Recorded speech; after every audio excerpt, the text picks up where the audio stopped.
All right. So the title of the paper that we read this week was Lower Repetition Induces Similar Post-Activation Performance Enhancement to Repetition Maximum After a Single Set of Heavy Resistance Exercise. Say that 3 times fast. This was an article by Chen et al. From over the last year, and we'll find out in a minute what that actually means. So post-activation performance enhancement, also referred to as PAPE, occurs when an exercise you do stimulates more upregulation of force output than fatigue, causing a net increase in performance, meaning it makes you stronger instead of weaker for some types of exercise.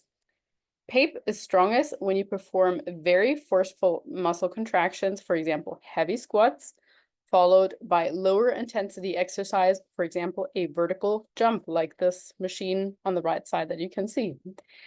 The typical setup is to perform a very heavy single followed shortly by a set of about 70% of your 1 rep max if you lift, or by, again, an explosive exercise. Many people can do more reps than usual after the second or after the first set. Higher muscle temperature and blood flow are leading candidates for PAPE's mechanism. So it's not 100% sure why that happens, but that's kind of what they're guessing at the moment, as well as higher order motor neuron recruitment. What does that actually mean? So as we know, in our muscle fibers, and we'll watch the short video on that in a minute, but we have various muscle fibers, and they are all interspersed with neurons so that our brain can connect to these muscles and tell them, hey, we're using just a few of you, we're using a ton of you, we're using the biggest ones of you. So obviously when you pick up your phone, you don't want to use the same amount or same force as when you pick up a really heavy dumbbell or so. And so that's why we have different motor neuron innervations. Then there's another system which is similar to this, and that is called PAP. So without the E at the end. So PAPE is closely related to post-activation potentiation, which is essentially a very short-term version of PAPE that only boosts force output up to a minute. And here a quote from the paper. Post-activation potentiation refers to the phenomenon by which the acute contractile ability of a muscle is enhanced in response to a conditioning stimulus, such as a heavy resistance exercise. PAPE also, or PEP in this case, sorry, also seems to be caused by increased calcium through myosin light chain phosphorylation, which is causing faster cross-bridge formation during muscle contraction. And that's a bunch of big words, but again, we'll watch this short video in a minute. So PAPE and PAP is conceptually 2 similar phenomena, but slightly different. You get stronger instead of weaker during some combination of exercise. The big difference that I took away from it is that essentially with PAPE, you have to do it within a shorter amount of time. So basically within a minute after that first exercise. So I'm gonna see if that actually plays, and hopefully you guys can see that well. Muscle contraction can you also hear is that? at the basis of all skeletal. Yep, you guys can hear that? Okay, cool. Yeah, hopefully movements. See it well. Skeletal muscles are composed of muscle fibers, which in turn are made of repetitive functional units called sarcomeres. Each sarcomere contains many parallel overlapping thin actin and thick myosin filaments. The muscle contracts when these filaments slide past each other, resulting in a shortening of the sarcomere and thus the muscle. This is known as the sliding filament theory. Cross-bridge cycling forms the molecular basis for this sliding movement. Muscle contraction is initiated when muscle fibers are stimulated by a nerve impulse and calcium ions are released. The troponin units on the actin myofilaments are bound by calcium ions. The binding displaces tropomyosin along the myofilaments, which in turn exposes the myosin binding sites. At this stage, the head of each myosin unit is bound to an ADP and a phosphate molecule remaining from the previous muscular contraction. The myosin heads release these phosphates and bind to the actin myofilaments via the newly exposed myosin binding sites. The two myofilaments glide past one another, propelled by a head-first movement of the myosin units, powered by the chemical energy stored in their heads. As the units move, they release the ADP molecules bound to their heads.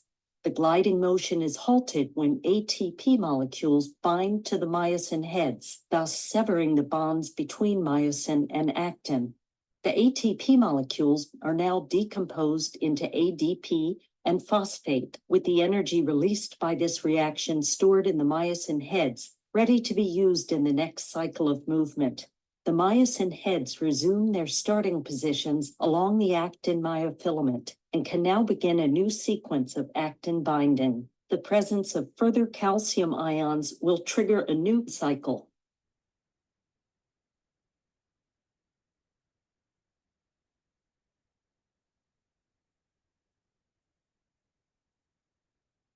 Sorry.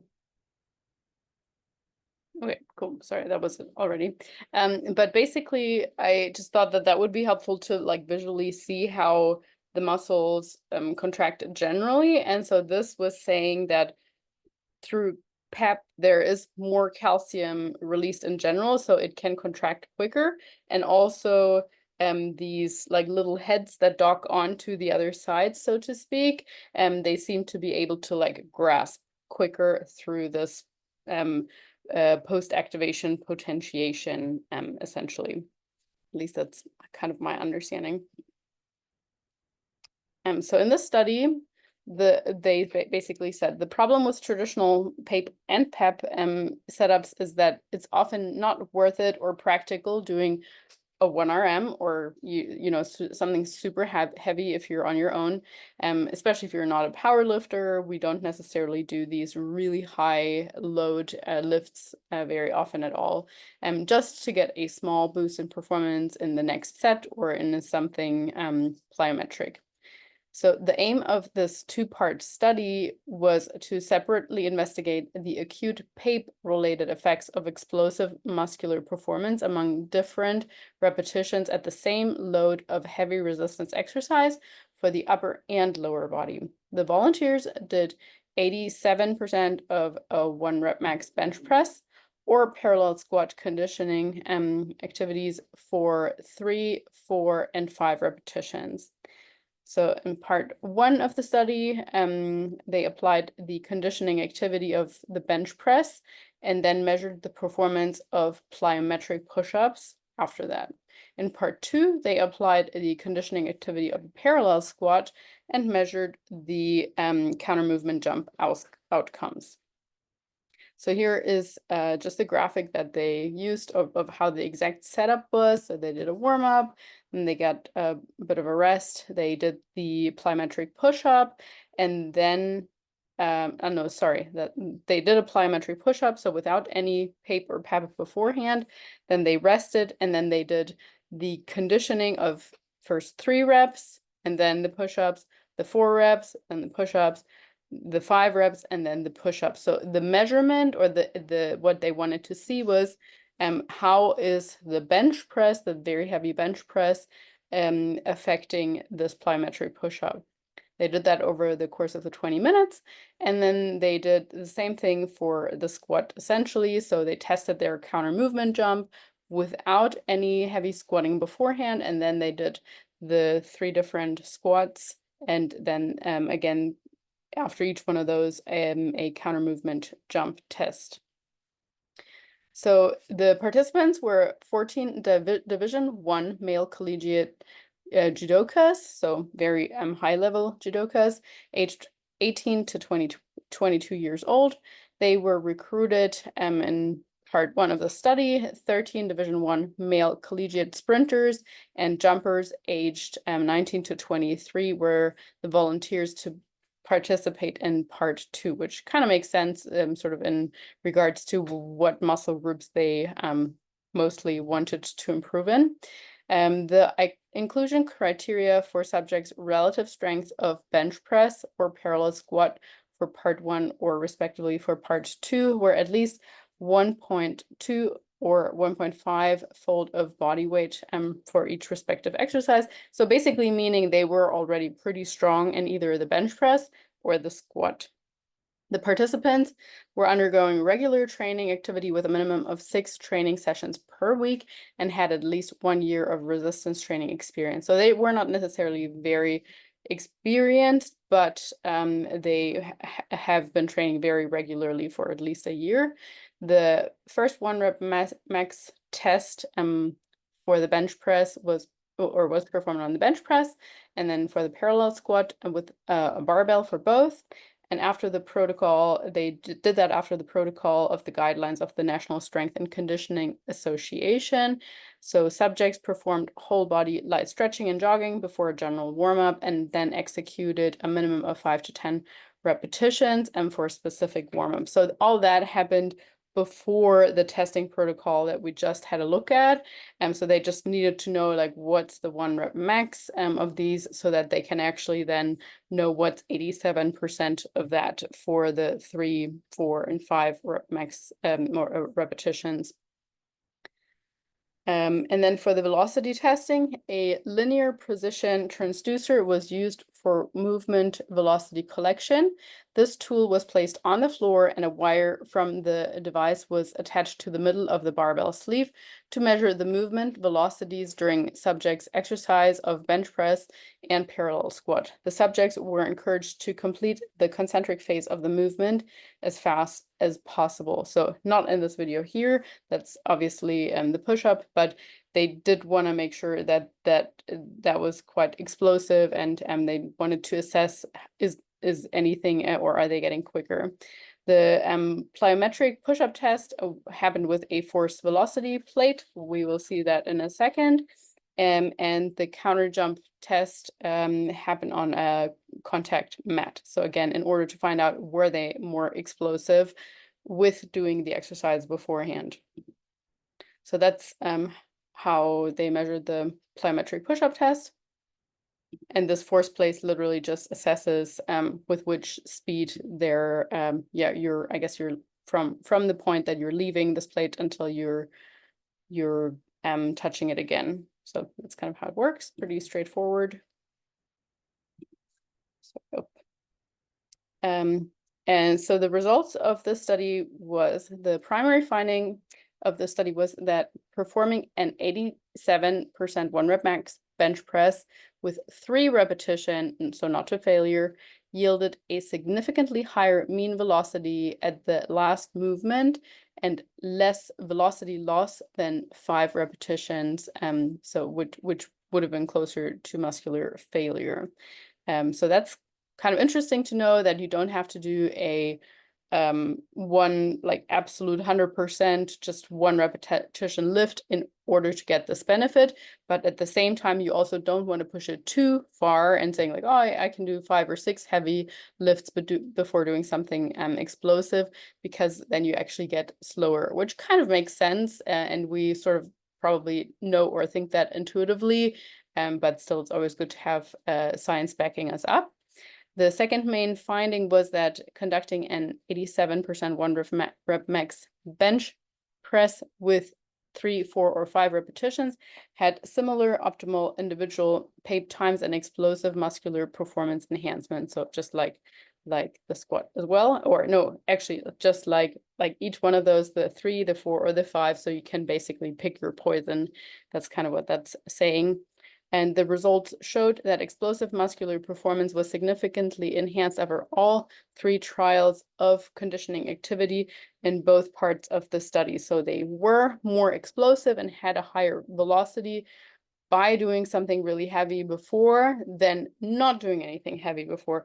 So I mean, for all of us, this is probably not super meaningful, but for people that do really rely on velocity, on explosiveness, like American football players, or even basketball players, etc. This is very interesting because it could even be like, hey, you have a timeout, or you are in the middle of a game, but you've got a little break in there, you could do something potentially heavy to increase velocity if that actually pans out. So that's the counter movement jump test. So basically hands at the hips. There's also different jump tests where you swing your arms, but this particular counter movement jump test is with your hands at the hips, and you don't run into it or anything like that. It's just from a standstill.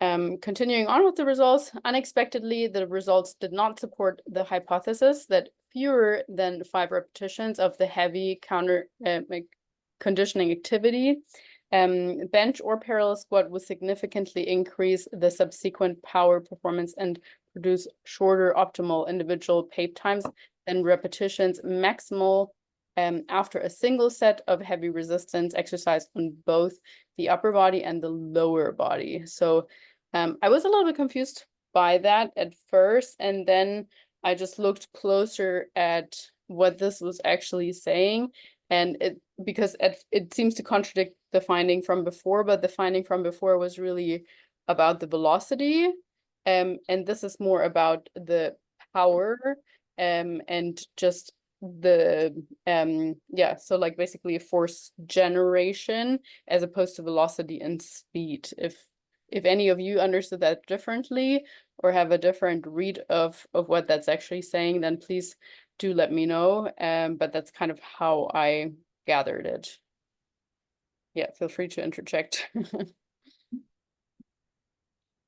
That's how I read it too. Okay, cool. Awesome. Thank you.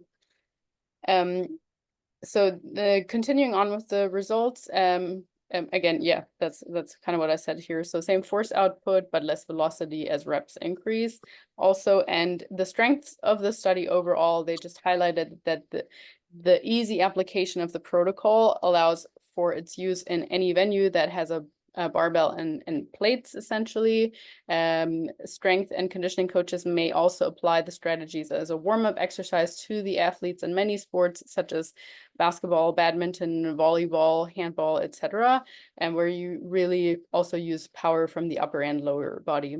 Limitations, they said that the conditioning activity protocol was performed only by bench press or parallel squat and male collegiate athletes who already had high strength levels. So we don't really know what that would be like for women or for other exercises as well. I do have to say that this protocol was very new to me. I have used and heard of it basically the other way around, where we're doing like plyometric work in order to increase our strengths and potentially, so like doing box jumps and then doing a heavy squat, or doing plyometric push-ups and then doing a bench press or so.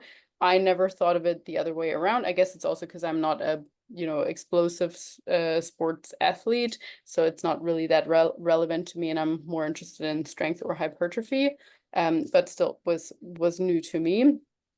So as a practical takeaway for us, what does that really mean, or what can we try through this potentially? So PAPE is roughly equally strong after 3, 4, or 5 repetitions, at 78% of the 1 rep max in strength trained D1 athletes. A 3 or 5 rep max is much more practical than a 1 rep max. So it's we can apply it just more easily without having spotters, etc. That means you could, for instance, perform a heavy set of 3 to 5 for your first set, and then also drop the weight to 12 rep max or so for your second or third set. Although that's not necessarily stated in this particular study, I did a little bit more reading what Menno Henselman's review was of this study, because he did a post and stuff on that, and he basically said that he believes it would be you could extrapolate that to higher rep strength training as well, and just try to do those more like explosively also, and still get a benefit from doing those heavy sets first. And this is kind of more known as like contrast sets, where you have a low rep, either one very heavy, not 1 rep max, but one very heavy, and then dropping it down to 6 or 8. That's quite common. You could use reverse pyramids. So instead of working up in weight across sets, after you warm up, you drop down. So you, again, you might do 12 and then, or no, sorry, you might do basically, how would that work?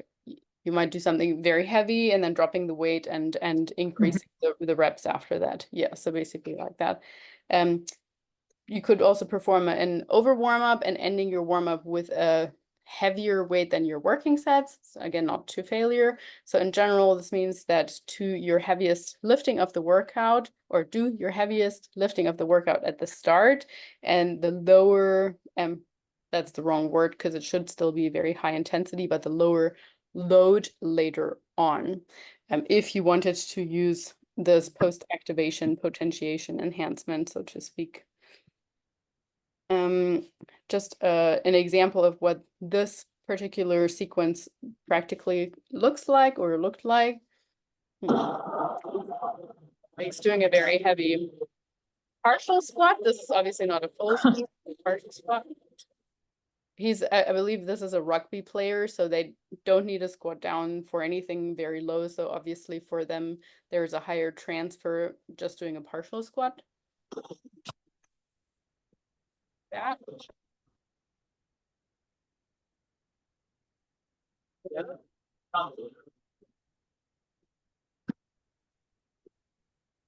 So yeah, again, like rugby players do a lot of like jumping to catch the ball, and he might also be Australian football. I'm not sure. Sometimes to me they seem very similar. If anyone's listening who's an Australian football player or rugby player, please correct me. But it looks similar to me. So anyway, this is kind of what this practically looked like. And then there was other information or another example here. Sorry, basically 5 very heavy reps.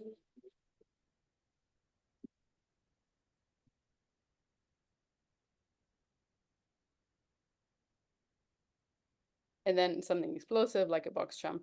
You will also find false information. So like when I was searching stuff for this presentation, it was like, oh, even from this is testosterone, so T-Nation, I mean, a pretty well-known platform. And he gave some examples for how you could use this post-activation training, which is not like this at all. Dr. Merrick Lincoln for T-Nation. I'm going to show you 6 exercises that can be used to take advantage of a phenomenon called post-activation performance enhancement. Before upper body horizontal pushing, these are your bench press derivatives. Perform plyometric incline push-ups.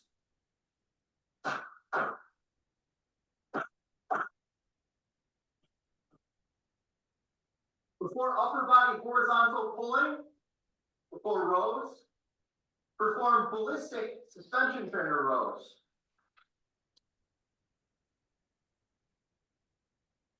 Anyway, so he gives a few more. You lack the overhead space. He gives a few more examples, but that's kind of what I was saying I was thinking of at first, the plyometric stuff first and then the heavy lift. It is not post-activation, or it's not called PAPE or PEP. I have to admit, I don't know what this way around is actually called. I should look that up, but it just being careful, I guess, with all the information, as always, that we're consuming or putting out there. I think Dr. Merrick Lincoln for T-Nation. Yeah, no, I think that was it. So yeah, anyways, did you guys have or how did you guys like the paper? I thought it was I agree with you when you first mentioned that it was kind of hard to get into. I found the same struggle a little bit. I thought it was really interesting though. I was curious, maybe some others who are coaches, I'm not a coach yet, but could provide some insight. I think your practical takeaways gave a good idea of how to maybe translate some of this to clients, but I'm curious, are there any other practical takeaways that you would, you could use this research to maybe make recommendations to clients? That the first one I thought of was, that warm up is important if you're training, that warm up does matter. Like, don't just jump into your tops But I'm curious what others have to think. Yeah, awesome. No, thank you, Annie, for your feedback. I like hearing that you agree with me. And what's everyone else answers a response to Annie's question, or anyone who has a response? Yeah, it took me a while to get into the paper as well. And one of the things that stood out was how they were able to narrow it down to 87% of the one rep max. It's like how even achieving that very specific percentage is tricky in itself. And then at the same, Annie, and I kept trying to think while I was reading this paper was how can this be practically applicable to everyday clients? And the first thing again that came to me was older adults and how to utilize maybe some of this contrast training so that they are able to recruit more of those fast twitch muscle fibers, I like that idea. which you know decrease as we age. So I think, I mean, the way that I process this if I was to have an older adult training would be kind of include some of this modality with the warm, like the way that that this is nicely laid out. That was the only thing that I could kind of come up with a practical application specifically for older adults. I really like that idea. That I didn't even think about that. I think what we would have to make sure that obviously it would have to be someone who's already kind of like familiar with movement, everything is safe and so on. But also I do think that the important part of the heavy lift is still also that it's performed more or less explosively or like somewhat fast, because like for example, I right now in my more hypertrophy training, many of my lifts are a lot slower and more like tempo focused. And yes, I do still try to make the contractive phase or the concentric phase somewhat explosive, but I'm by no means am I focused on like velocity at all. And I do think that this post-activation potentiation probably mostly benefits from if you really do still try to, be explosive even in those heavy lifts. So as a coach, that would probably have to be a little bit ensure that we're like pushing the speed on those lifts too. Yeah, and I think it's a very specific athlete, like you mentioned before, that this would be really advantageous. So yeah, I agree. Yeah. I train the same way. So it's a matter of, okay, so is this something that I would like to try over time, perhaps? Mm-hmm. Oh, cool. Thank you. Anyone else? Any thoughts? What I thought of too was that I think it could potentially have an application for runners also, like in their training, even I think potentially for endurance athletes in their training. So let's just say this is like, of course, ideal scenario if you have a setup where you can do some heavy lifts and then more or less go right into a run, and then like just a shorter interval, and where you really practice that explosiveness also. Even for marathon runners or half marathon trainees, that's short intervals are beneficial, as we know.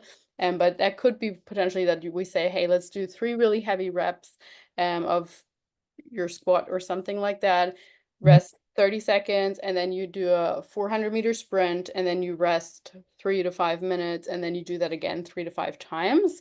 I could imagine that could yield some benefits as well. I mean, I don't know, Allison, maybe you have some thoughts on that since you're a little bit more in the running space. I'm not sure. The thought that comes to mind is combining endurance with strength training makes my legs feel tired.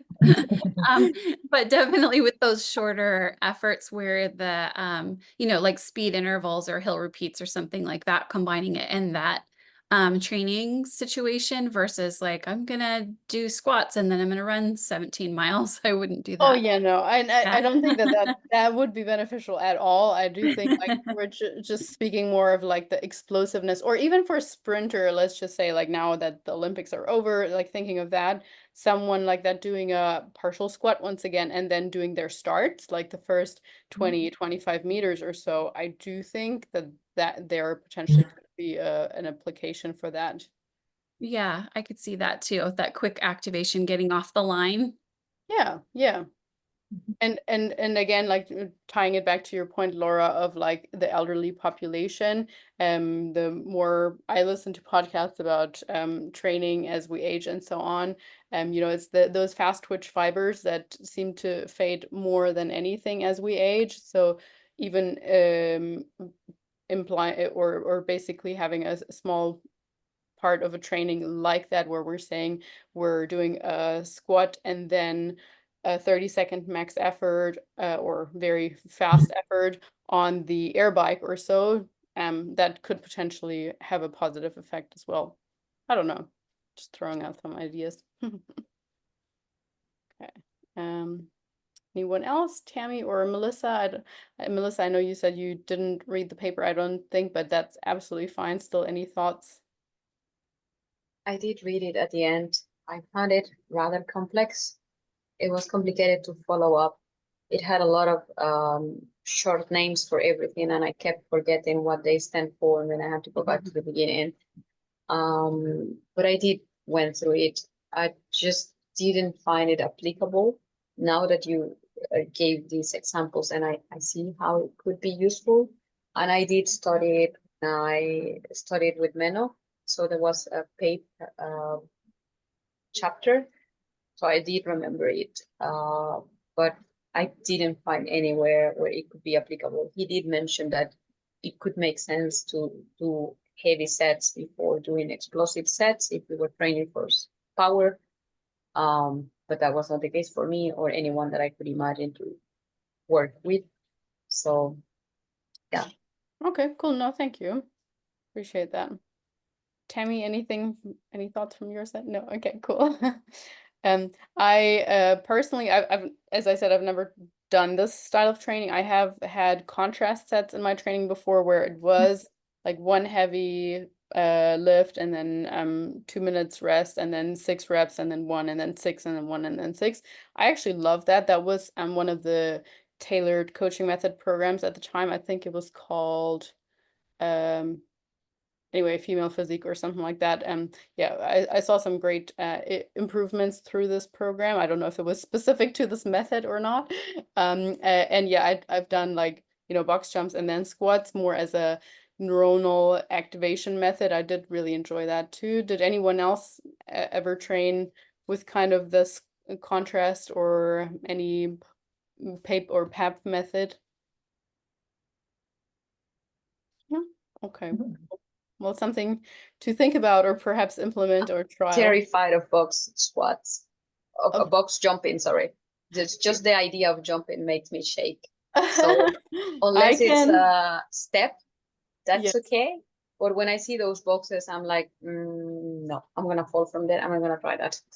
Well, need thankfully 150. many gyms now have like the almost styrofoam or whatever boxes and no longer the wooden ones, because yeah, do not ever Google box jump fails, and you will not ever want to step up a single staircase in your life. I don't. I just like they are threatening to me, to my height. It's like this is not safe. But yeah, I guess build your way up, maybe start with a little step and just jump on it a little bit.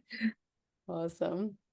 Cool. Well, there's no other thoughts, then I thank you for your time, and I'm going to send out next week's paper shortly. Again, if you have any recommendations or so, do let me know. But apart from that, thanks for tuning in and sharing your thoughts also, and I hope you all have a nice rest of your day or evening. Speak to you soon. Thank you. Bye.